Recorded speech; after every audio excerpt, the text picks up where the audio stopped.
Мен өзімді таныстыра кетсем, номер 7 Тұран мектеп-гимназия коммуналдық мемлекеттік мекемесінің 5 сынып оқушысы Намазой Меруерт боламын.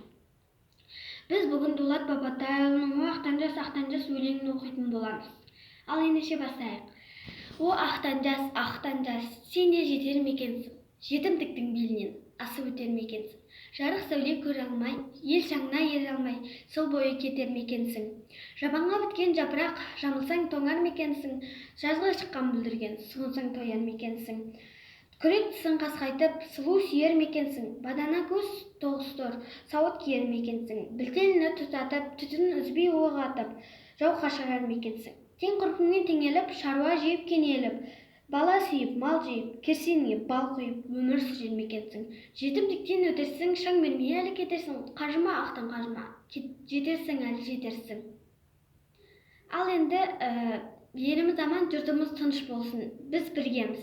Сау болыңыздар. Үйде болайық.